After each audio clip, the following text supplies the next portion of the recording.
So this is actually the first time I've been back to campus since I graduated.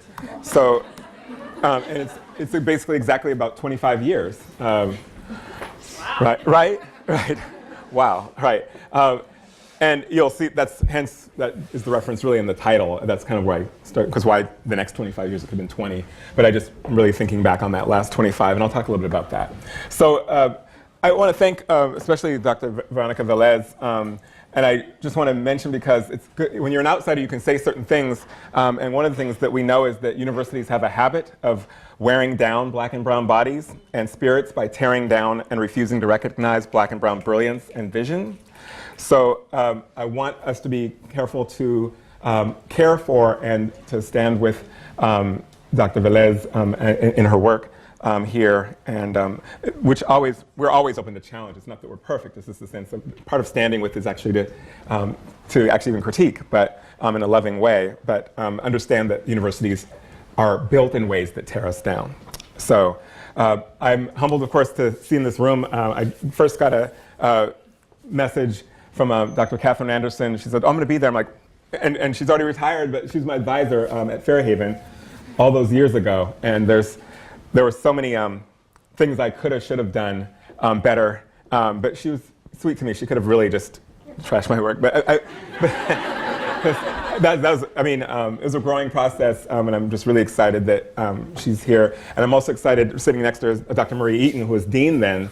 And when I transferred into Fairhaven, I think I met you that first day, I think, when I came in. So to actually meet the dean of a school as I was considering admission, and then, of course, throughout the time I was there. I remember I have an image of you on Red Square. You're playing something on the guitar. It was like one of the, I think it was the first Iraq War rally. And then there was another rally, actually, which was the campus response to the beating of Rodney King. I mean, that's the era, right? So a lot of you weren't born. But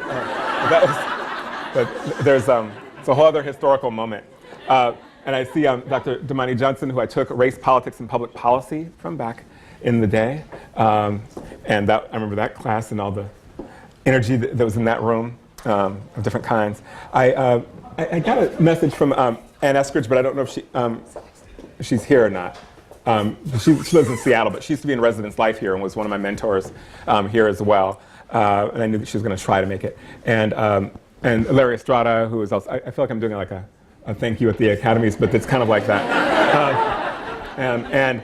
Where's Jana Cheka? Is Jana here? Oh, she didn't be, okay. But she definitely was somebody who I knew was, I was looking forward to seeing. So moments like this, and there's so many other names of people that I could mention that were instrumental during that time, but and just kind of being back on the campus, it kind of calls us to reflect on the arc of our lives, and individually and collectively. Who have I been as a being, a presence on the planet for these past 25 years, and who do I want to be in the next 25 years?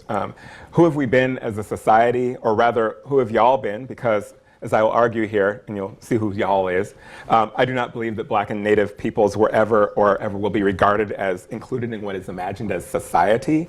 Rather, we're peoples placed outside of what is imagined as society or the public or citizen, or as having claim to land or to even be on land, even having a claim to have a space. But I'll come back to that soon enough. So I was reminded of a quiet moment I had on this campus. It was the late fall of my junior year, and I was walking from Fairhaven College to the main campus, and I noticed that the leaves had completely changed colors, and I had not actually noticed. I was like, when did that happen? And I remember promising myself then that I would always notice, that I would always be attentive to that changing of the seasons, that I would actually, as I walked across each day, rather than just kind of let it zip by. And that's exactly what had happened. I didn't want to let life pass that fast. And so I always wanted to reflect on the meaning of each historical moment. And those are historical moments. There was a lot of things going on campus then, and we created and moved some things in our moment there. And so here we are 25 years later, and I'm back on campus. And there are people here who were here then, and they remember maybe even what I might have believed then, and you grow so much. I mean, and you experience so much, your views change, new things happen in the world. And also, you also have seen a lot of things. And I guess what I'm saying this is that I realized that I've actually been in adulthood as long as I was in childhood, right? So when you get in your 40s, you're like, wow, I've had 20 years now, or 20 plus years as an adult. And actually, my first career, I was actually still in education, but I was more of in higher education, student affairs, which of course, that was something that was inspired by some of the work I did here. And then, so I did that for several years before going back and doing the PhD in education. So I've actually been in education doing work around kind of education around race and equity and all the terms that have come about for the past all these years. But what I remember is that back when you're in college, often the adults around, the people who consider themselves the real adults, right? Because they don't really quite consider you adults yet. And even though they say they do, they really see themselves as above you in that way. And what they'll tell you is, oh, you just need to be more patient. Wait, things will change. You know, when you get to be, you know, you'll learn that you need to be more mature about this, and that change is slow and it will happen, and you're just not qualified yet to comment on that, because just wait 20 years, right? And that's a nice trap, because then you just say, oh, it's kind of silencing, because it's like, oh, you pulled the maturity card. And so then what happens though is 20-something years later, those things haven't changed. So now, having experienced that, I can say, oh no. I can now, I'm not that kid anymore. I can actually say that these things that you said, if we went this kind of gradual route and we just kind of played along, that things would get better. I'm like, no, I remember things that we said 20 years ago, and those conditions have not changed. So you can't really play that with me anymore. So that'll be a good thing. So, but I would say, don't wait till then, because it was kind of a silencing thing. So sometimes when they would say that, and I'd go, like, okay, maybe I just don't know any better. Assume you know better. Right? And so that you don't wait 20 years and then wake up with gray hairs, as I do have, and go like, oh, I should just believe myself. So I just want to say that. There's something about that thing I've been reflecting on here. So I want to go, in some ways I'm going through the title, and not necessarily in order, to give you a sense of what it means and what inspired it. And so the word actually I want to begin with is this notion of refusal, which is kind of related to what I just said, right? It's a kind of refusal.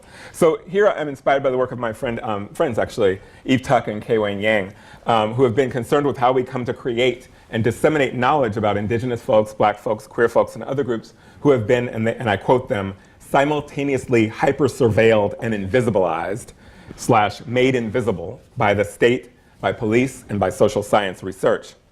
In a recent article, they offer refusal to settler colonialism as, quote, an analytic practice that addresses forms of inquiry as invasion. Inquiry as invasion. That is, what does it mean to understand research and the interest and attention of others outside one's group as a potential practice of violence, of invasion or conquest?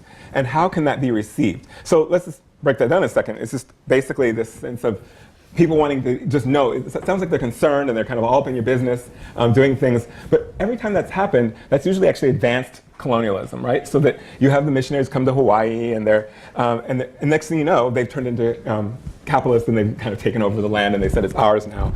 And so, I mean, this kind of, it's not necessarily good to actually have people concerned and interested and all up in your business. And so what does it mean to actually think about a way of thinking? The kind of questions they ask is, who gets to know? Like, who do you want to know these things? What gets known? Where is knowledge kept and kept legitimated? What knowledge is desirable? Who profits? Who loses, pays, gives something away? Who is coerced, empowered, appointed to give away knowledge? And so what they say is that refusal is not simply saying no. And this is true for this whole thing, because people say, like, well, what's your alternative? Like, refusal is a beginning, it's an ongoing practice of kind of imagining otherwise, right? So saying no is a way to say, like, well, if not this, I know not this. I may not know what comes in, but I first need to say refuse this as a way of opening up space, because this is kind of crowding out my head. So this notion of running out of dams to give, for example, I posted it, and somebody said, no, you really need to give a dam. You have to give a dam. And I'm like, you didn't really understand the title, but actually, I understand that's the, like, no, it's really good to give a damn, right? We show you care. But what happens is we end up giving a damn about certain things. We end up placing hope and investment in certain things. That's what giving a damn is, right? But then what that means is that actually leaves us in a space where we can't actually imagine otherwise or other things, because we're placing our faith, our hope in the institutions and the nation state and all these things to kind of like somehow free us in some kind of way, and then we can't imagine other ways of thinking about it. So in some ways, running out of dams to give, actually getting to that moment where you're like, I don't give about, you know, really opens up a space to actually, so it's not really callous or somehow, you're kind of going to be isolationist, or it actually may mean that you're opening up other space. I can't pay too much attention. I can't give my energy here because my love and my energy needs to go in these other places, and I'm not even sure all where those are, but I have to first refuse these things. I have to run out of dams to give about that. And I'll talk a little bit more about that, and I'll give an example, actually, where the title comes from, as a, and the theorist from whose work I got that from. Okay, my computer's doing something. So there's Refusal, and then I want to say this because I'm talking about Eve Tuck and K-Wan Yang, who also wrote another article called "Decolonization is Not a Metaphor," which I would encourage you to read because it's come to my attention that on this campus now it's become a buzzword. I mean, it's a buzzword in a lot of places, in different places, but it's kind of late. I guess Weston's a little late because we've been kind of through this a while in other places, but so now everybody's like, oh, decolonization. And there's profit to be made off of it, right? I'm doing decolonization center. And this is, again, this kind of sense of who gets access to the knowledge. And so when Eve Tuck and K-Wan Yang say decolonization is not a metaphor, they mean it's not a metaphor. It is actually a real thing. It's actually, settler colonialism is actually it's not a one-time event. It's actually a construct. It is the kind of state of the erasure of indigenous folks and the kind of claiming and the accumulation of those resources. It is concrete stuff. It's not just synonymous with being more conscious or centering justice. Or decolonization has no synonym. It is not a metaphor. It is not for you to lead. And so it's important to kind of really, and I'd go back and I'd encourage you to read that article because it kind of maybe can stop some nonsense. So what is it? But what does it mean to think about refusing anti-blackness and settler colonialism together? When I first had the title, I'll just be honest, it actually just said refusing anti-blackness in the next 25 years. And I knew, and Eve and I have talked for a while, and we were thinking about doing some writing together. And there are some ongoing projects with Black and Indigenous scholars and activists who are kind of thinking about kind of convergences and tensions and commensurabilities and incommensurabilities between Black freedom projects of emancipation and Native projects of decolonization, and are they in tandem? Are there ways that looking at anti-blackness within Native communities, looking at a kind of complicity with settler colonialism even within Black liberation projects? And so that conversation is going on. And my work, of course, is primarily in Black studies and education, and I don't presume to actually speak to lead on in terms of indigenous imaginations of that. But what does it mean then to even in my work on Blackness to actually make a space for keeping that relationship, that imagination alive? And so putting it in there means that even though my work leans toward really kind of expanding our understanding of Black liberation, that I'm also keeping in view and keeping eyes like that, that project is also has to work in tandem with indigenous decolonization. And here's why, because they were created in tandem. That the way that the U.S. nation state comes into being and knowing itself, the way that whiteness comes to know itself, is through actually the dispossession of indigenous land and the dispossession of Black bodies and the kind of erasure and destruction. So there's a relationship there in terms of how the U.S. nation state even knows itself, and actually even how whiteness then gets constructed for the sake of accumulation and greed and murder and all those kinds of things. And so there's a way that we have to kind of think about those together. And we're still in the state of having really difficult conversations, even among Black and Indigenous scholars and activists, about like, what does that even mean? And we don't really know each other, but yet we understand this thing intellectually, and we see this in our everyday lives, that there's a link here. So it's not done. It's not even close to done in terms of us really understanding that. But I always want to put it on the table as we're in this process, so let's always keep that in mind. So the running out of dams to give is the title. Does anybody know what theorist or person that I've gotten that from? It's a side lyric. It wasn't really the main title, but it's Solange Knowles. And in this song, FUBU, For Us, By Us, the line is, when it's going on 1,000 years and you pulling up to your crib and they ask you where you live again, but you running out of dams to give. She says, I hope my son will bang this song so loud that he almost makes his walls fall down because his mama wants to make him proud. oh to be us. And all my niggas in the whole wide world made this song to make it all y'all's turn. For us, this shit is for us. And so sometimes we don't trust this shit is for us. So there's a refusal here. And the song is jarring in a way because this notion of saying, it's for us. It's time for us to kind of think about this. And I don't care what any of y'all else think. There's something about we need to love ourselves in a certain way that we haven't. So there's this notion of when it's going on 1,000 years. So there's a refusal of 1,000 years of black suffering, a refusal to consider the black body as always the property of others. So for me, there's just something, even as I listen to the song, that is a kind of, at the same time as it's a saying no, it's also an envisioning. She says here, I want my son to bang this song so loud. She's thinking again about black futurity. You heard that one of my interests is around the futurity of black childhoods. So even in that, there's that sense of that. My interests sound like basically a Fairhaven concentration. Still, it's still what it is. And so I thought, running out of damn Steve, what is generative about that? What's actually hopeful about that, right? And so here's this person who's, again, the weight of the whole history of black suffering is there, and even just in the everyday act, the mind of like just kind of coming up to your house and having people be suspicious about why you're there. And so it's not just a microaggression. I don't really like that literature, or I don't like the concept of microaggression because it seems to me to erase the weight of suffering on it. It's I don't know. I think there's other ways to think about this, or maybe other things that could inform the theorization of microaggressions. And that this is this kind of sense of always keeping that heaviness that's in the body, the suffering that's there in that moment that seems so minor, so just a little moment, but it's always that weight of black suffering and death that's there. And so, yeah, so that's been important to me. And another reference for the damned, this notion of, when I thought of this, there's a book that, and this notion of embracing the idea of being damned, or in other words, this idea that recognizing that one or one's group is condemned by society to premature death, which is a nod there to Ruth Gilmore's definition of racism. So there's a book that, actually Robin Kelly alerted me to, that came out in the early 70s, and there's a group of mostly poor black residents of Mount Vernon, New York, who basically engaged in deep study of white supremacy, capitalism, and patriarchy, and to a lesser extent settler colonialism, but it was there, in an effort to develop a political consciousness of their lived conditions in this suburb that's less than an hour from New York City, in which poor black people subsist, as they say, on the edge of the workforce, as they yearn to join slightly better off black people in the lower middle class, who in turn pursue dreams of economic accumulation that they see realized in the lives of their mostly affluent white neighbors.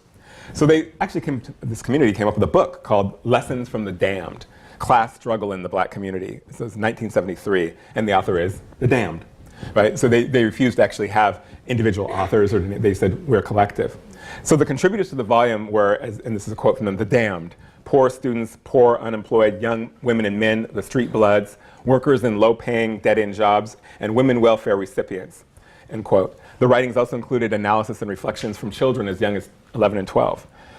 So schooling, and again, I'm an education scholar, so I have to think about schooling as a way to kind of think about a lot of these things.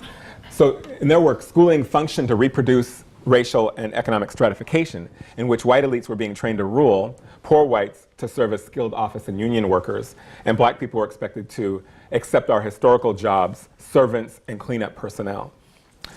The promise, however, as offered by the white and then the black economic elite, was that education would provide poor black children pathways to social and economic mobility. This is something we tend to believe today. Education is going to be your pathway to certain kind of mobility.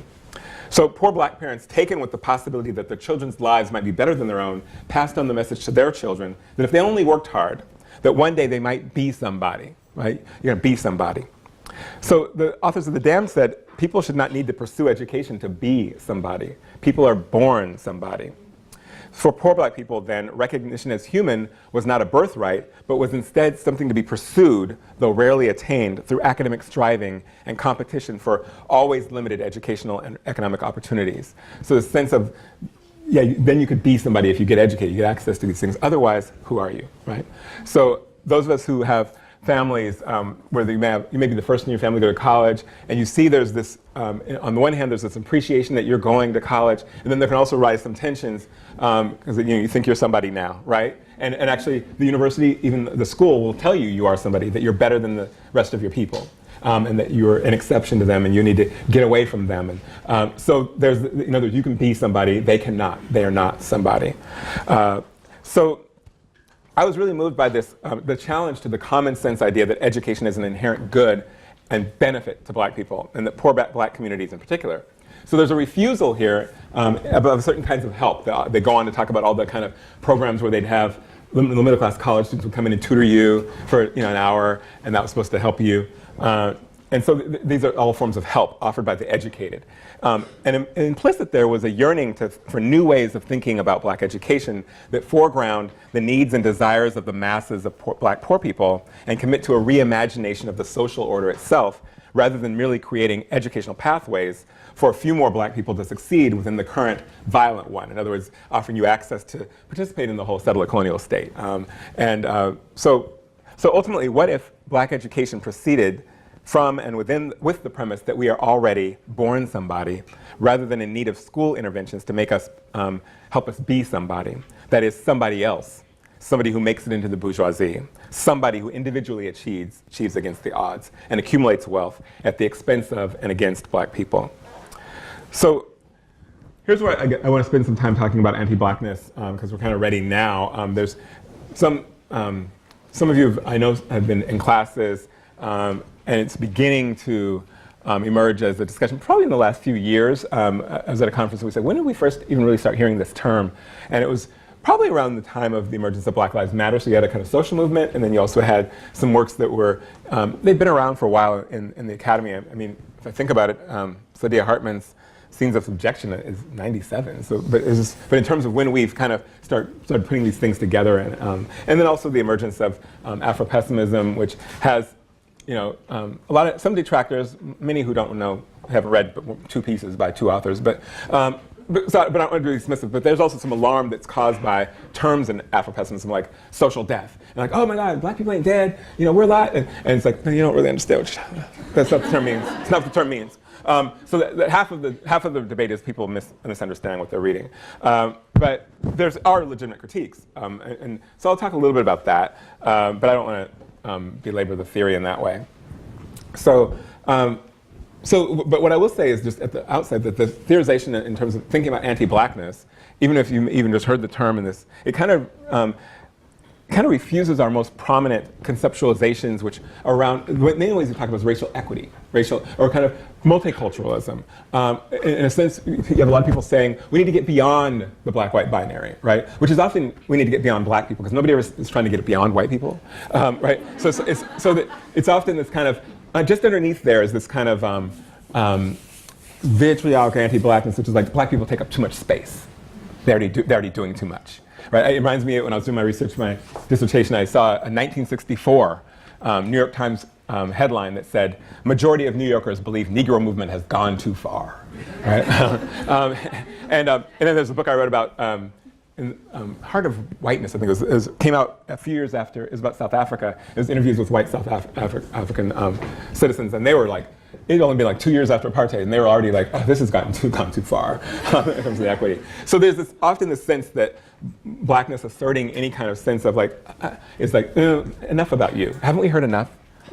Right? So there is, I would argue, a thing we could call the black-white binary, which is not to say that that it is really somehow, we should only be talking about black and white people. That's not really what it is. It's just that the way we understand whiteness places as human, whiteness as human, places, the way they did that is by placing as its opposite black as anti-human. So that's going to exist there, and other groups often are collaborating to be as distant from one and as closer to the other, or at least, and people imagine them that way. Oh, this group is okay, I could see them marrying my daughter. But this group, maybe some members of this group, but definitely not anything that's more closely affiliated with blackness. And so there is an analytical necessity to actually think about a black-white binary that does not, that doesn't erase other groups. There are ways to do it that erase people and like just don't and say like, oh, we're only going to talk about race in terms of black and white as if nobody else exists.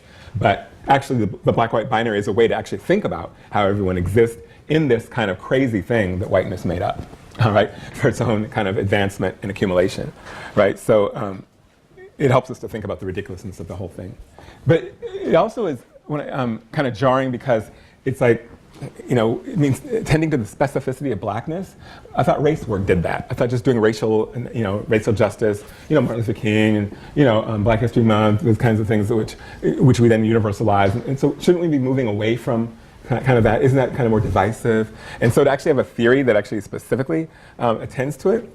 And so I know, and so these notions of race equity, race relations, diversity, inclusion, these more generalizable terms seem to be the way to go, right? Wouldn't that advance us more? Why do we have to think specifically about anti-blackness? Doesn't it leave people out? But I came to understand and to search for a theorization of anti-blackness as I was doing my work on school desegregation in Seattle. Actually, my dissertation was on that, but also linking it to the long legacy of, there's all these incidents that were happening in the news of black children being chained to desks in schools by police officers, being thrown by security officials. There's one young boy, Montrevious Thomas, who he was body slammed by a school official 3 times, and then he complained of some pain, and they said, "You're not hurting." I'll talk about that in a second, how black people aren't supposed to be able to feel pain, or their pain isn't imaginable. And so they put him on a school bus home, and his mother had to rush into the hospital, and he lost his leg. And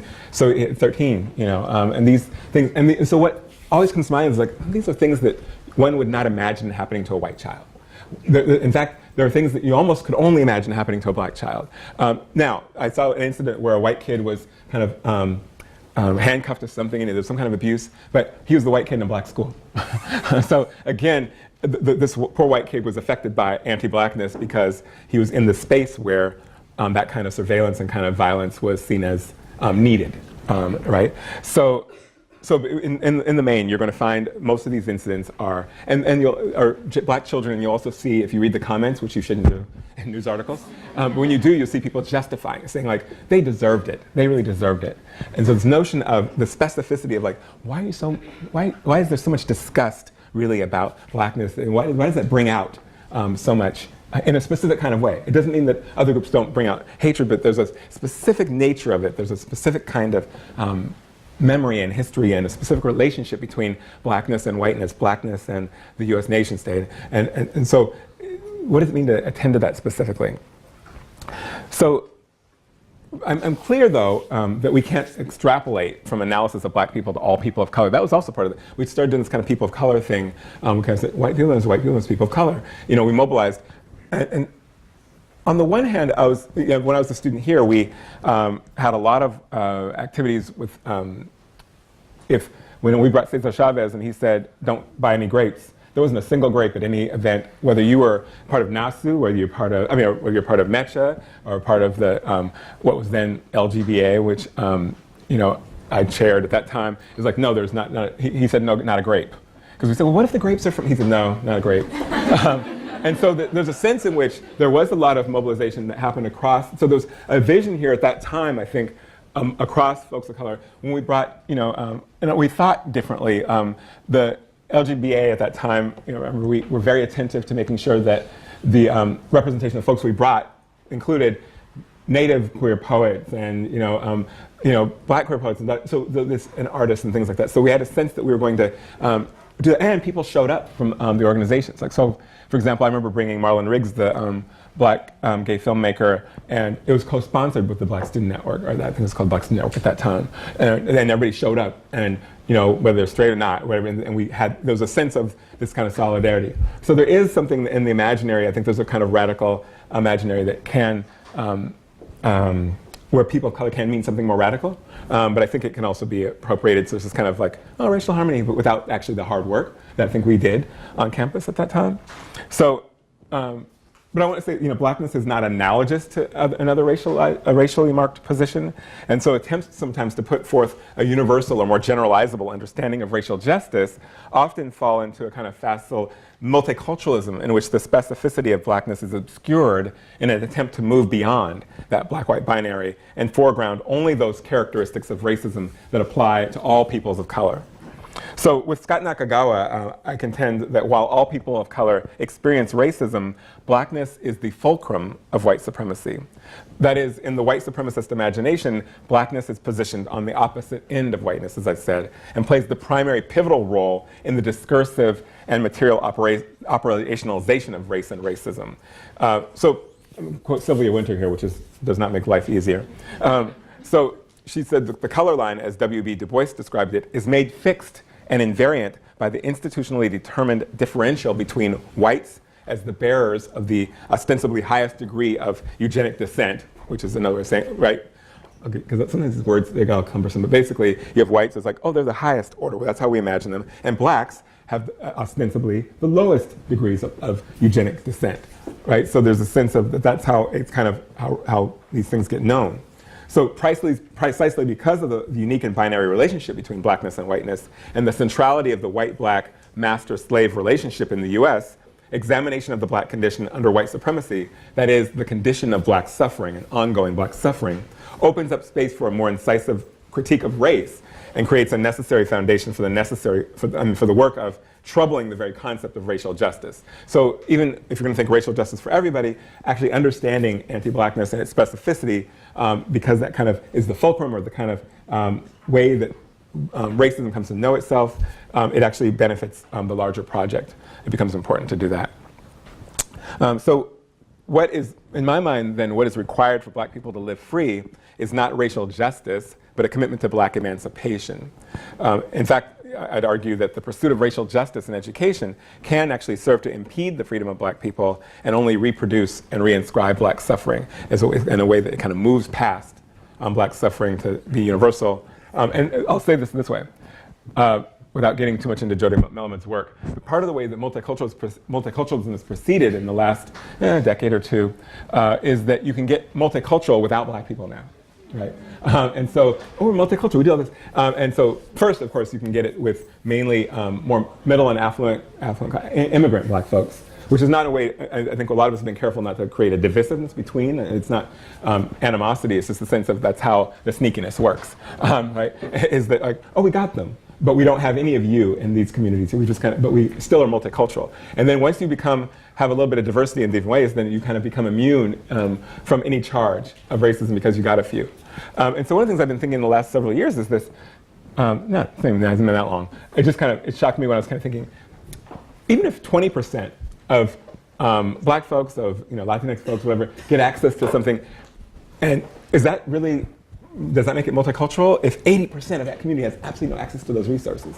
So we don't often think about the vast majority of our communities when we start thinking what counts as racial justice. We look at this picture, it's like, oh, it looks diverse. Well, most of the people in our neighborhoods, in our communities, have no access, never will, to any of it. And so are we going to make our determinations on what our visions are or what we want based on what a few of us who got out or were able to have access there, or because that's what they want, so that you can then say, we're done here. We've got multiculturalism is my inclusion in access to these resources, and not keeping our eye on our vision shaped by the 80 to 90% who will never have access to those things. And so, again, there's kind of a need, I think, for critique of multiculturalism as a way to kind of, as a defense, really. Jody Melman calls it, she says after World War II, the United States saw itself as officially anti-racist, right? Before that, before some of the early civil rights policies, there's no way the US would actually say, oh, we're an anti-racist society. But they started making those claims, right, in Brown in '54, the civil rights, and so they could start saying, we've offered you these opportunities, we're officially anti-racist, which is a kind of innocence, right? And so she says basically, racism just took different forms, right? So what we're calling, oh, there's progress. Well, it actually just took another form, right? And so one of the forms of the multicultural progress is a whole bunch of our people get left out, but it's still, they become more silent because it looks multicultural. So it just changes. So anyway, specifically, a little bit more theoretical stuff on imagining anti-blackness. So this is where it gets difficult for people because you don't want to think, you like to think about things as being in the past, and it very much centers the middle passage as a way in which blackness comes to be known in a certain way. So here you have the position of the black as slave and the white as master. And again, it's about a prenatal thing. Like, so to be in black skin was already, there's a lot of groups that were enslaved, but only black people were seen as slave at birth because, boom, this made you slave. It's not that you were sold by one group or another and you could maybe transition out of slavery to some kind of freedom, but the black was the group that was like, by your very, slave. Black says slave, right? And white then says master, even if you have no money at all. Part of the ways that, obviously the collusion between white elites and poor whites is to say, your whiteness makes you somebody, it makes you a master, right? And so that kind of fed that whole thing. So a lot of these scholars say it's established in the Middle Passage through dispossessing black people of their own bodies and through accumulating the black as chattel. So this notion of being property, right? We often don't think about that. We think, oh, slavery was this kind of discrimination. It was a hard time. No, it's like these bodies became property, right? They were traded. You had silver spoons that you might pass on to a relative, and you pass on a Negro wench named, it doesn't matter what her name was, right? This is how it was done. It's property. You owned it. So in this sense, then, as I talked about, black becoming synonymous with slave, intended not only for labor, though. Often people think about slavery as this kind of only as a labor system, but it's also just to satisfy every desire of whites: economic, libidinal, social, existential. So sometimes you just make them do things for you, just to amuse you. Or you'd have sex, what we call it sex, you'd rape them, right? So this very notion of, oh, Sally Hemings was, Jefferson's lover. No, you cannot be somebody's lover as proper. So there's this, so again, but the very fact that we even imagine it that way, the fact that that would even be out there, that you'd say she was his lover, just obscures the libidinal economy, the sense that you're there to satisfy their every desire. So what counts as, the public sphere or technologies of democracy and equality are founded on the dispossession of black bodies, such that the world as we know it is constructed through the position of the black as not human or anti-human, against which, as Frank Wilderson notes, humanity establishes, maintains, and renews its coherence. So what's meant by black suffering is that this ontological position of the black as having no human place in the world. If the current social movement asserts that Black Lives Matter, it is in the face of and against a social world which it's impossible for black lives to matter because black people are not imagined to have their own lives at all, let alone lives that might matter. So this part of what slavery is, you didn't have your own life. There's no way that life was not something you had. The master had your life as a possession. So Cydia Hartman argues that the very utterance black already speaks the sheer weight of a history of terror inseparable from the tortured body of the enslaved.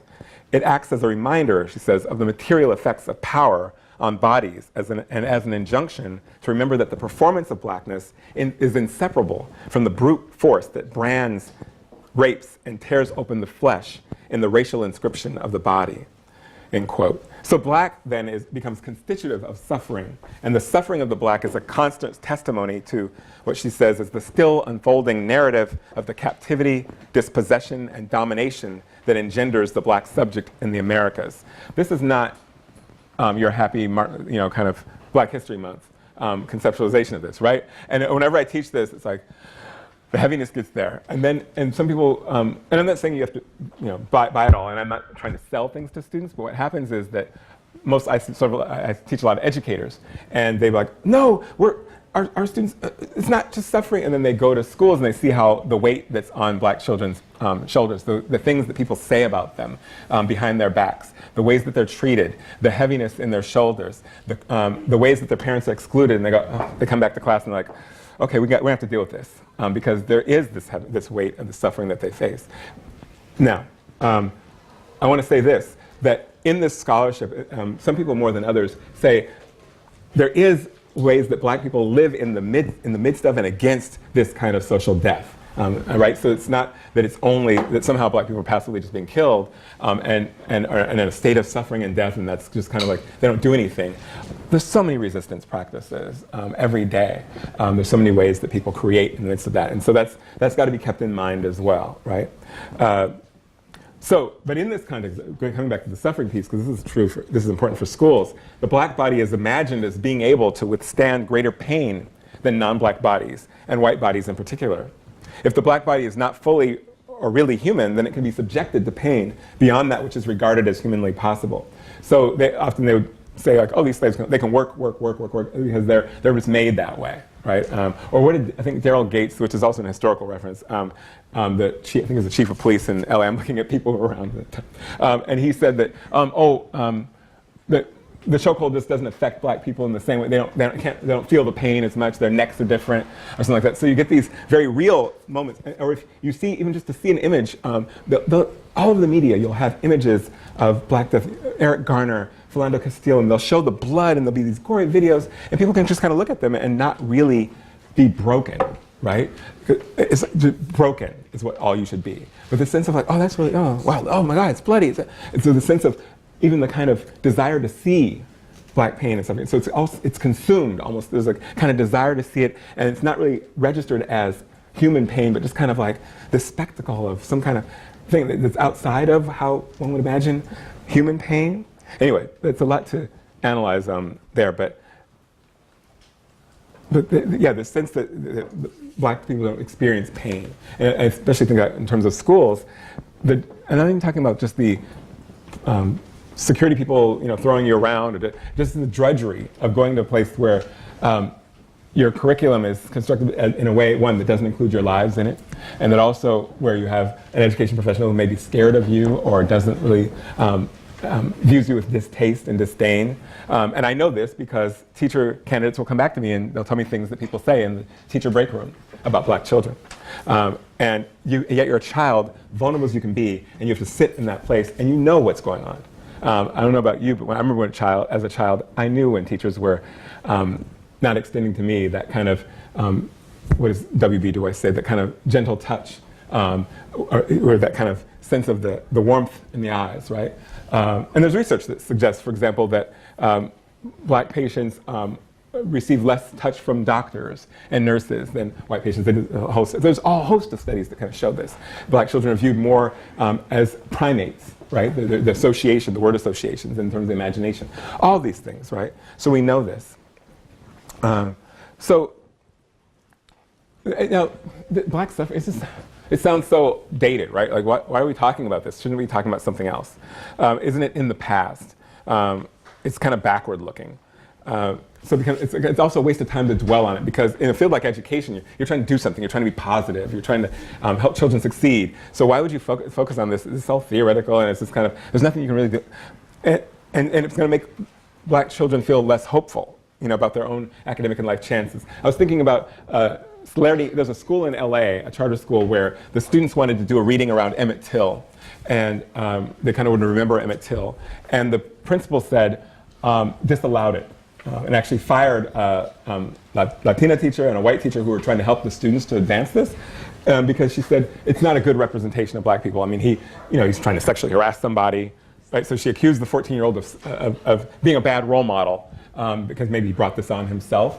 And also, she said, here we want to talk about success, about dressing right and making it in the world. And so in a sense, here you have, again, this sense of, I don't want these children to think about Black suffering or pain. I want them to be positive in the world, right? So there's a way that Black suffering then gets denied in that way. So I always say that my interest is not this kind of, there's a lot of theoretical stuff that goes on in abstraction, but I'm an education scholar. So we're applied people in the end. And so I still think that even in our fields, we could engage in a deeper meditation on what it is for Black people to suffer the inherent anti-Blackness of US schooling, or just kind of like being in the world here. And then through that meditation to come to a deeper understanding of what Black freedom wants, what Black freedom requires of us to do in our work with each other. By freedom, I mean to evoke the ideas of emancipation, of liberation, of the abolition of slavery, or at very least a decision to run away to somewhere, anywhere, far away from here. What other worlds, what other societies, what other ways of being with one another can we imagine? And one of the things we do know is that freedom is the disordering of the master's institutions, the reimagining of every plan the master ever had. So when you're thinking, racial justice kind of tinkers within a system, but if you think about it, what would it mean to have to disorder the master's institutions? These are the master's institutions. They kind of create, they kind of reproduce this kind of slavery. And what does it mean to reimagine these plans that the master have had? What becomes possible when we begin and end with anti-Blackness in terms of analysis? What kind of becomes generative of that? And so this is actually the solution section, right? but what can we do? But I guess I'll go ahead and say you won't find any of these pragmatic. And I'm using that word because I had a colleague who appreciates my work, but he contrasted his work with mine. He said, he said, I'm a pragmatist. And so his work is on teacher education, a kind of specific kind of, one of the project, right? Like, how do you teach white teachers to be more open and affirming of differences and diversity? And so he's got, these nice models for how to do that. It's very together. And he said, I'm a pragmatist. Your work is cool and all. And what I said is that in my own head, as I kind of thought about this, because I was like, oh my God, my work's not pragmatic, nobody cares. It's all theoretical. And I said, actually, it's all pragmatic. His is just pragmatic for the next week or the next school year. Mine is concerned with what we must begin to imagining now to ensure that we might live 25 years from now. And so instead of having like, there's this pragmatic research and then there's theoretical abstraction kind of, what if you just called it all pragmatic? And there's some work that is more immediately kind of, you can put into practice. But this other work is equally necessary. Pragmatic, in other words, like if you want to live, then it's pragmatic then to think about way ahead on things, to begin imagining otherwise way ahead. And so this isn't a waste of time, right? Because often people say, like, "Why? That's not realistic." If it's not realistic, then you shouldn't spend any time thinking about it. But you're not just thinking about tomorrow, right? 25 years from now, you will be sitting here and you'll wonder what you have done to actually try to imagine that moment, right? And if all you were doing was thinking about what was practicable or what people told you should be thinking about, you're not going to get anywhere. So I got 3 things. 3 cute little, they're not really that cute. Here's what you can do. From Christina Sharp's work, I think about this notion of a sitting with black suffering and what it might allow us, ways that it might allow us to embrace anger as a way of knowing. So everything in the schools and universities militates against a valuing of black anger, while everything about black death demands it. And you should be mad as hell, right? So within anger, I mean to include mourning, which is Salome Chattel talks about a black melancholia, which she says is a quote, a haunting of the past, but it's also a reminder of the present-day racial inequities that keep African-American citizens in an indeterminate, unassimilable state as a racialized other. So there's a mourning that's there about that. If I'm watching the news and I see something, there's a kind of mourning about that happens, all these stories. But then I'm not just sitting there tearful, I'm trying to get pissed too. So there's something that can be valued in that. And so I want us to think about mourning as generative of anger, in part because I want to refuse calls for black people to be peaceful, forgiving, and patient. You see, after every one of these kind of assaults, you have, there's running to somebody like, tell everybody to be peaceful, tell everybody to be peaceful. And there have been a couple instances where, I think Philando Castile's mother said, yeah, she said, this is the real Valerie Castile. She had her little YouTube video, she said, I don't care what y'all do. I will support you if you want to tear things down. If you want I'm there for that imagination of that thing, because there's really no reason one should expect Philando Castile's mother to be peaceful. There's no. Why would you imagine that as something that her body needs to do, that she's obligated to do? She's not obligated. She don't do anything, right? And what does it mean to say that's righteous rage? I mean, so beginning to imagine that actually, and to make a space for that anger and say, that anger could endanger me, it could endanger our community, but that anger has its place. There's a need for it. And I'm not going to be the one that says, oh no, you need to keep it in this block here or these 5 blocks. But that anger, and what does it mean to actually be angry yourself about those things? Not to be like, oh, that's sad, or whatever, but what does it mean to kind of like have a place for that anger in your own being, right? So it's not practicable, right? It's not next week, but I do think that beginning to embrace anger, not just sadness, not just breaking out in tears or being, oh, that's not, but really engaging that, right? So if you're being brutalized and killed, it's a cause for sadness, but it's also this cause for rage. And I think we have to find ways in our work as educators, as activists, as community people to kind of think about what that means to hold that, to take care of ourselves in that, but to kind of still make that space for that. So again, Solange Knowles says, we got a right to be mad. We got so much to be mad about. As I was writing this, I was thinking a lot about Solange. So second and following from this, beginning and ending with black suffering demands an urgency that refuses and exceeds what can be done, what has always been done, through various kinds of reforms. And so, think about this. If your children are despised, if they're miseducated, they're a killing of their spirits, a breaking of their bones in ways that are new and old and without, no. That's not a time to have a nice little deliberation. Or let's have another conversation. Let's have a conference. Let's have a conversation about it. A dialogue. Dialogue is actually one of the worst. We've been having a dialogue on race. Dialogue is actually a way to not do anything and to actually appear like you're doing something. And that doesn't mean to kind of construct dialogue as solution, right? To kind of fetishize dialogue, right? As if we don't already know some things. We could actually just go to the past dialogues and say, oh, out of this conversation with community people said we need this, we need this, we need these resources, we need this. Let's go ahead and do it. No, let's have another dialogue about it. But we already had one, and the people told you what they needed or wanted. So to fetishize going back to dialogue, it has no urgency. If you're being killed and your bones are being broken, you don't have another conversation about it. You already know what the material conditions are. If people are going, you want to talk about it? So when we commit, what does it mean?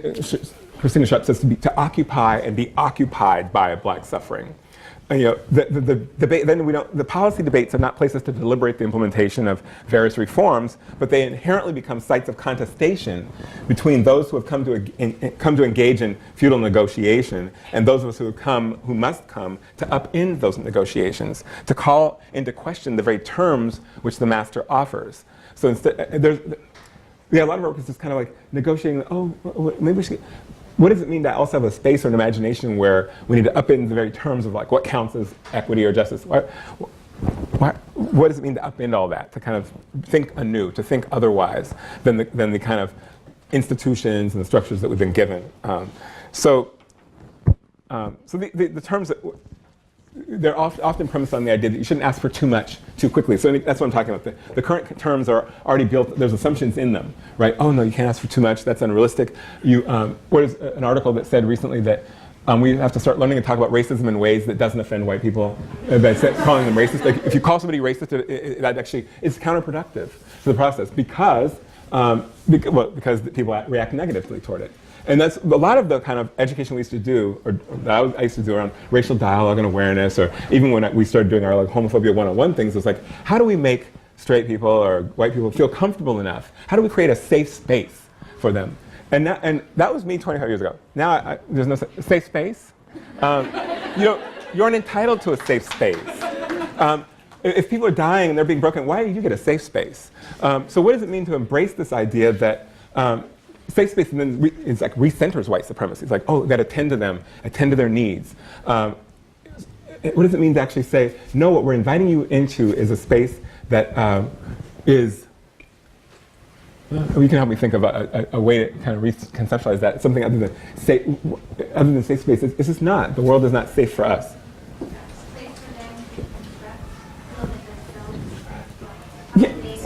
I'm trying to. Right. I mean, and I'm here to. I'm going to be. This is going to be painful. This is going to be painful, and that's just how it's going to be, right? Right? It's going to be painful. So yes, that's what I. Right. It's got to be painful. It's got. I mean, one of my colleagues, Zeus Leonardo, has an article with Ron Porter where they talk about how creating safe spaces for white students in racial dialogue is actually a form of violence against students of color, because right. And I know, I'm thinking about when I was, my first job in student affairs was at Reed College, which is a very elite college in Portland, and there was a white woman who was there, young white woman who was very active in the Multicultural Center, very strong, very serious about her thing. The anger thing, she had it on her own. No, in a sense that like she embraced it for herself. She didn't need somebody else to tell her to be angry about. She was pissed off on her own way, but in a way that didn't try to call attention to herself. Like, look, I'm a pissed off white woman. I should get praise for this. And she's like, get the shit. But so, and I wondered what it was. Her parents were left activists, one was a social worker, doctors. So they were very middle class, but they put their children in situations where they had to just kind of they weren't going to get access to just elite whites and da. But so they were in their high schools, and it was hard for them in many ways because they went to schools of Black and Latinx folks who were like very suspicious of them, and necessarily so. But they built over years, even as children into teenagers, they built relationships and solidarities and blah, blah, blah, in a way that she's like, yeah, that shit hurt, but like, that's what white people are gonna have to go through. You know, and so if you ain't hurting, you ain't doing it right. Now, we can find ways to support people in that, but the reality is if you're trying to do it without it hurting, it's kind of like, how are you gonna end settler colonialism with, every time I hear a white person talk about like a home that their parents or grandparents brought in the 1940s or 1960s, something like that, it's kind of like an act of violence. I mean, because I know what my grandparents suffered and what their premature deaths were like, and the fact they couldn't have had access to any of that. So what does it mean? So you can't think about decolonization without thinking about the fact that the land was stolen and you benefited from it, and you continue to, and you even in every utterance of, oh yeah, my grandparents are giving me that home. And it's like, what? That's genocide. That's a conversation about genocide. And so it's going to hurt to do it right. It's going to hurt to, like, what are you saying? I should have to give up that? Let's talk about it, right? If you're gonna, right?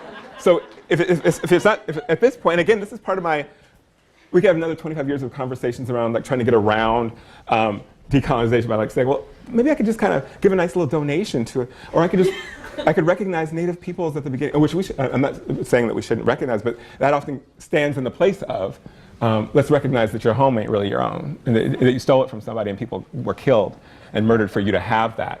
And it's like, oh my God, but that's too far. You shouldn't take things that far. It's like, it's gonna have to hurt for us to be in a different place 25 years from now, or we'll be having the same little mealy-mouthed conversation. So that's what I mean by that.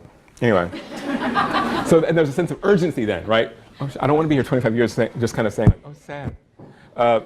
So I'm going to give you a specific example where there's very little urgency.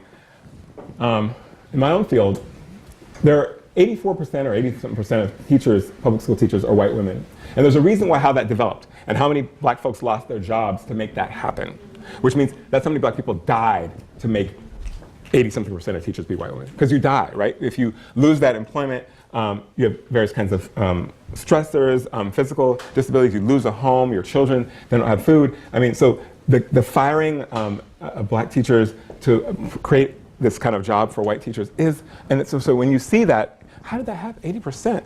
And so a lot of our work is about basically focusing on white teachers' development of culturally relevant competencies, or teaching them hip-hop things that they can do in classrooms. And so a few black folks get it, I do a hip-hop education, and I'm not dismissing hip-hop education or even people may make money, but I'm suspicious of it as an industry, of us basically, there's a few of us who can get rich off of doing these things, but nobody is thinking like, well, how do we change the conditions in which there are 80-something% of public school teachers shouldn't be white women? In the future, that should not be so.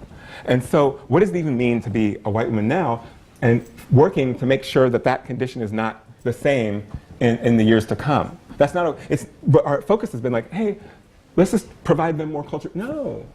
In the long term, that might be a short-term solution, but in the long term, we need to make sure that there's that teaching force is actually open to a greater number of people. It's not enough. So as we've seen a decline in the number of black and brown teachers, but there's a growing body of literature that is meant to serve white teachers, to make them more self-aware, to make them better at reaching the dark bodies in their care, at acknowledging their own disdain for these children and their peoples. So that's where our time goes. So in other words, we have no time in our imagination to imagine otherwise, to imagine not only something that's important to do, but often our imagination ends there, right? And we actually celebrate ourselves. Oh, wow, we're doing cultural awareness.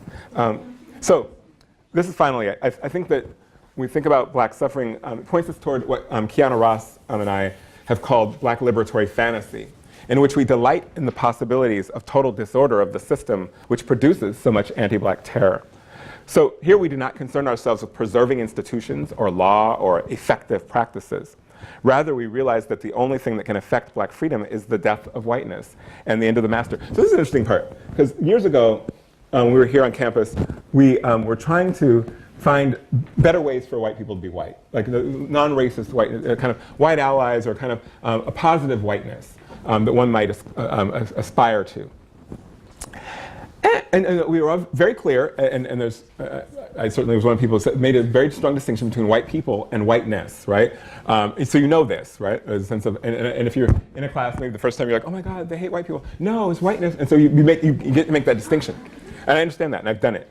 But I almost wonder if we went too far in making the distinction.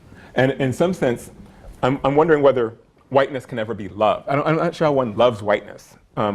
Given that whiteness was created for the purpose of terrorizing, for the purpose of death. Now, one can be socially positioned as white in the society, that's one thing.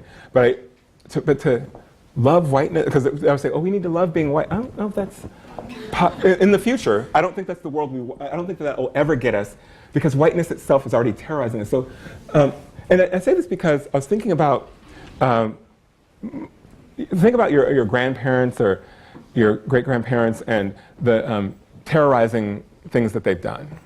But yet we have these emotional connections. Obviously we have affective relations. I don't know how to tell people to process that, but we have affective relationships and memories of people who actually facilitated or were complicit with various kinds of genocide and death, or benefited from it almost inherently. And that's going to be tough.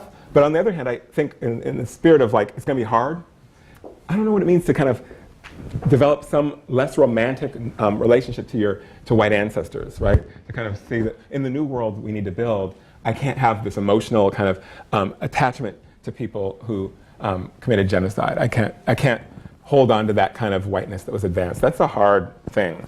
But I almost wonder if that's the only way we're going to have to go in terms of that really any kind of affection for whiteness may have to end. I don't know. So, because again, we have to end the notion of whiteness as having any kind of use other than death and destruction. I'm not sure there's a use for whiteness other than that. So anyway, I know it's chaotic, it's unthinkable, but yet I'm just wondering if that may be necessary. How do we basically imagine how we might bring the whole thing down and rejoice in those possibilities? What are the possibilities for people who are socially positioned as white in that kind of total detachment from, not that, oh, I am somehow not responsible, or I wasn't there, but really the sense of, I don't want to be part of that kind of legacy. It's not something I'm emotionally attached to or wanting to be proud of or preserve. So I don't know. So if we think about intervening, right, to protect, again, this is as black folks, part of, I think, what, and this sounds like it's not really as universal, but I don't mean it to be. In Solange's words, this notion of this, I think there's some things we have to do for us, and I know that sounds not very multicultural, but I think I can be in several places at once. And I think that if anybody's going to save and love black folks, it's got to be black folks first. And if we see their hunched shoulders, if we see their bruised bodies, we have to intervene to protect them and to protect ourselves and our own black futures, or there will be no black futures. And I think that a meditation on black suffering, on anti-blackness, moves us to think about how our projects, how our community engagement, and just living every day are pursued under never-ending threat of death. And so that therefore we can waken and awaken each day to embrace a life with an eye that goes past some kind of justice or gradual reform, and think about escaping all of this. Totally unrealistic, right? Totally not pragmatic. But what does it mean to imagine otherwise, to imagine other places to be in? I don't know what that all looks like. None of us do. Even as like my native scholars, we don't know what decolonization looks like for everybody. But you got to commit to it and begin to go there. And that's all I really have to offer, right? It's not a solution. It's a sense of a commitment to seeing otherwise, to refusing what is, and say we can't do that anymore. We need to do something else. I don't know what it is, and then coming together and trying to figure out what that is together. So thank you all.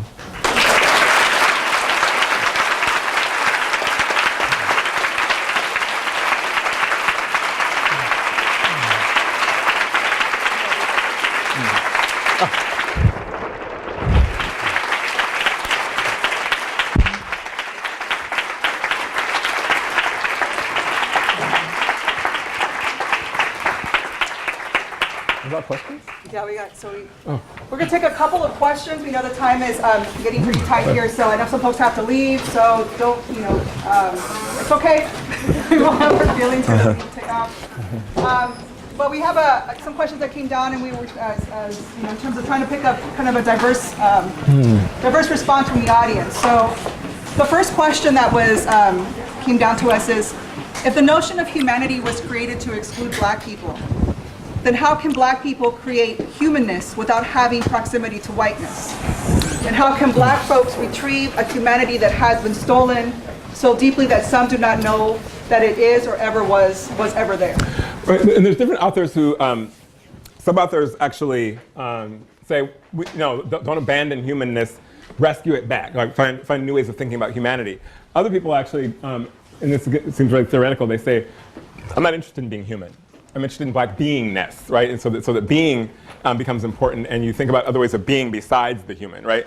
That may seem may seem so abstract as to be maybe useless, but and I think that some people would argue like, yeah, it is. But people like to think about, is there a way where I'm not chasing after some kind of recognition as the human, as the citizen, as kind of be recognized by the nation state or recognized by whiteness as having worth and value, but instead I kind of imagine other ways of where my beingness, my kind of existence matters. Other ways of being in relation to each other, other ways of being in relation to land, so that the human doesn't end up limiting our imagination of, for example, thinking about relations to land, other than say the human owns the property, right? They develop it, they accumulate it, and they right, and so that already the human then can already further various kinds of subcolonial relations to land and dispossession of bodies. So some people think that's rejecting the human and kind of thinking other ways of being is at least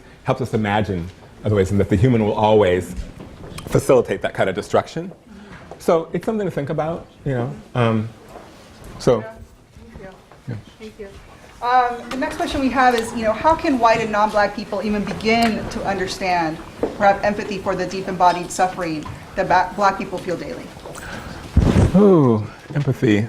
I wish I had, one of my doc students just did a whole, because he does a lot, he did a whole critique, there's a whole critique of the research on empathy and how empathy already ends up placing the attention back on yourself in some sense, because like you then, you empathize because you begin to see yourself in that other body, so you displace that body with your own, and then, oh wow, I see that now. So there's some, we actually in class, when we were talking about this, we didn't come up with another conceptualization of what it means to kind of move beyond or outside of this notion of maybe empathy isn't what's going to motivate it. Maybe empathy ends up turning the attention back again on oneself, and actually makes oneself really great for having the power to empathize. I don't know. I mean, so I wonder if there's another word or another way to conceptualize that, even in this question, right? What could the question really? Is there another way even to reframe the question? Do you believe empathy is going to lead to social change? So in other words, you're using psychological terms. You think this kind of shift in psychology is going to change this thing? I don't know if that's true. And some of the theorization on anti-blackness says is that the black, at least in our current social order, is not empathizable with. I mean, like there's that people can watch all sorts of black pain and never really have that kind of, even be able to see it as human. It's not legible. And so the very frame of empathy may be limiting. Again, this sounds all very theoretical, but it actually has very real world kinds of things that you see if you read letters to the editor, these kinds of comments, right, where you see like, wow, this person has no capacity. They see these bodies and there's no even ability to, but the child's crying. They don't see it doesn't register. And so I don't know if empathy is going to be the thing that actually, I think you could have empathy and still actually have all kinds of black deaths because they'd be outside of the realm of what empathy allows. So I don't know, we ain't gonna be able to, because we struggled trying to think like, how else could you frame this? But there's some great articles that he brought in, kind of thinking about the limits of empathy as a frame. And most of our racial dialogue stuff is built around this belief that empathy, if I tell my story, so you gush out all your story, and then people say, and so meanwhile, there's a kind of a vulnerability you've created. And when Martin Luther King actually wanted those hoses on the black children, because it's like, these people see this in the news, and there's some argument that did it sway hearts and minds? I don't know. We should probably do a deeper analysis of like what that did. On the one hand, it may have allowed for some greater support for certain kinds of policies then, but did it also feed this kind of narrative of like, or this kind of sense of like, yes, black bodies deserve dogs on them. I don't know. So does it do something in the imagination? I don't know, right? So I think that there's some limits to what you can do. Yeah, and I could speak for, I feel like there's this trend or tendency, especially, I don't know if especially right now, but to workshop justice work and to workshop these conversations in an hour. I mean, I see happening all over. That's kind of become the new protocol for how we do this work on campus. So. Right. So can we actually fully refuse in the system, or do we need to work toward its destruction to really refuse? Oh yeah, how can you refuse in this system? This is an interesting practical one because let's say that you're, and this is let's say you're working for a after-school program and gets a grant from something, and you know, you really, these children kind of like, you know, you're doing some really good work with these children, maybe it provides a lot of resources, but yet at the same time, you're, in order for that program to go on, you're going to have to present a proposal that is complicit with what the state wants. So there's a lot of programs, for example, for children of color in cities that were really built around kind of social and political awareness and consciousness. And then as the neoliberal assault kind of comes, it's like, no, if it's not about test prep, you don't get any money. And so you had community activists who were in this bind of like, okay, I don't want us to come to that kind of assault on test prep. That's actually a kind of form of violence as a daily assault against black and brown bodies who are seen as in need of that kind of lashing of test prep, right? That's what those bodies need. They don't need creativity. And so in some ways, you know, if you write the proposal, if you do what they say, you're in a sense committing a violence against black children. Is there a way that you can kind of subvert it, right? So there's always that question of, can you lie? Fred Moten says that, what does Fred Moten say? The only possible relationship to the university is a criminal one, like that we're here to steal from it, right? So is there a way to kind of think about that as a way of like, I'm going to trick these people, I'm going to still get what we want done, but I'm just going to find a way to lie. And so in that sense, we could say that may be a form of refusal in the system, because there's the end of suffering, but there's also, you can mitigate some suffering through some things, right? And so in a sense, it's a sense of, I want to protect as many as I can. I don't want to be so abstract and theoretical that like, well, until it's all full liberation, I'm not doing anything. So you might say like, my goal is to kind of be a shield against whoever I can protect. And by doing so, I'm going to get this grant or whatever. I think we all grapple with that because, not funny enough, but my friend Bianca Baldridge, who has researched some of these after-school programs who were mainly for black children who are under this neoliberal assault, they said, we're going to do this, right? So they found ways of writing their grants. But funny enough, they found themselves mimicking the kind of very assaultive language and priorities. So that what was kind of social, emotional, cultural, you know, political development becomes, oh no, we need to have more of these things. And so they started, this is efficiency. They started echoing the language of efficiency and measurement and on these narrow measures. And now that program is, there's no black people left running it. So it's very mission as this kind of black community, kind of over time, the black people embracing the kind of neoliberal language basically erased the vision and the need for them altogether. So that's happy, right? I'm here for cheerful things. But that does show the limits of, on the one hand, I think I'm gaming the system, right? There's other work by Michael Apple and Tom Padroni that talks about black support for neoliberal school reform in various cities. They say, we're going to use this system to get what we want. So they're offering vouchers. We're going to get that so we can get those dollars for our community-based, you know, system. But it turns out that very few actually even benefited from those, and ultimately it then ushered in greater, because then you could have advertisements say, look, black people support all these neoliberal reforms, all these rightist reforms. And they said, no, we didn't really support the reform. We knew you were lying to us. We were just trying to get what we could, you know, doing what you can by any means necessary, which is actually not really what Malcolm X meant. But the sense of, you know, for a few, right? And again, just like I was saying, those kinds of initiatives, they seem like they're, oh, I got this thing for black people, but only a small percentage of children in that neighborhood would ever benefit from those little voucher programs. The vast majority would have no access to those, but it would look like racial justice or some kind of, and so then you end up being complicit in that. So it does raise this question about, can you? And actually sometimes the effects are not immediate. So, you know, for the first few years, oh, it looks like, oh, wow, this is progress. But then we come back and like, well, how did that disappear? What happened to that vision? Oh, you know, and by then it's too late. You know. So yeah, it's a big question. I think more of us should kind of think about that and grapple with it in the organizations we work with or in scholarship or in anything to kind of talk that out, right? To like, what does it mean to be working in this system? I mean, any of you who are teachers, any of you who even are students or do anything, that sometimes come up, right? Where we're like, what does it mean for me to be here? if I think that this system is doing these things, and yet I'm in this system, right? And I think those are important conversations to continue to have and to challenge ourselves on. I mean, I teach at UC Berkeley. When I felt less so when I taught at Cal State Long Beach, because Cal State Long Beach is much more working class. I taught more like working class, Latinx students who actually were connected to communities in a way. Berkeley has parking spots for Nobel Prize laureates. I mean, there's signs that actually have, it's like, yeah, it actually says, reserved for Nobel Prize laureates. I'm like, really? Really? And so in some sense, my being, it kind of becomes, and I've seen how people treat me differently now that I'm at Berkeley versus when I was, like, all of a sudden I have more social worth and regard, right? And so in some sense, I sometimes think, let me go back to Cal State, for all this issues, right? So there's we all kind of become complicit in that.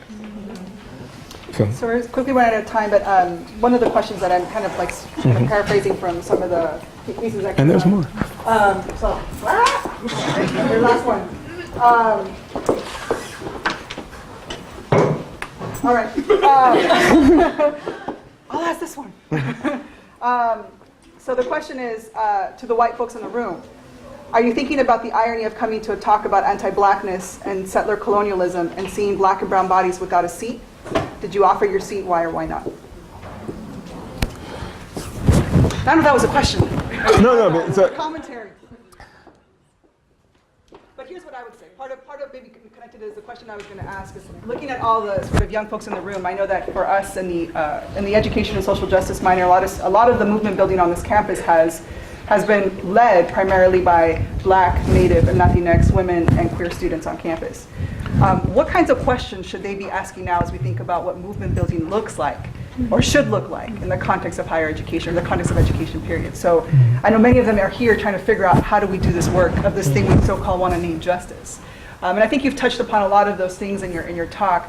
But what are some of the maybe key questions that maybe those students need to be asking as they think about tomorrow, how do we come together and organize to dismantle these things that we've kind of been talking about tonight? No.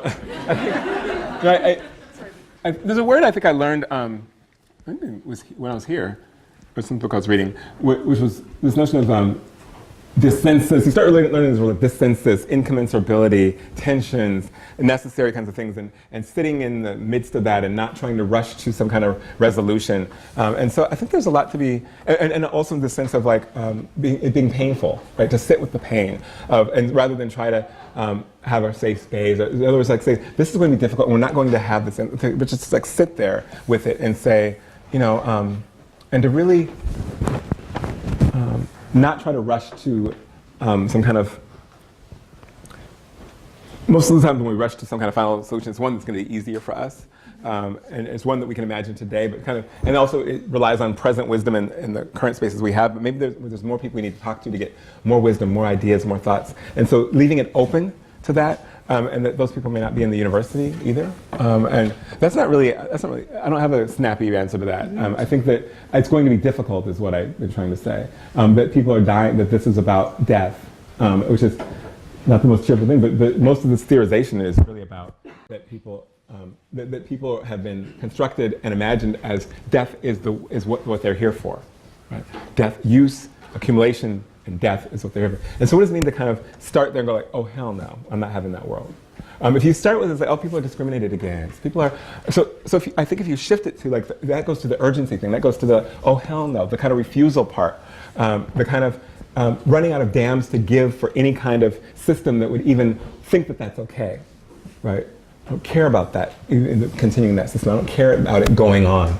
And so there's a certain, that sense of refusal. And so just kind of having that be part of who we are, not trying to defend it or stop, like, oh, but at least we did this. No, people are dying.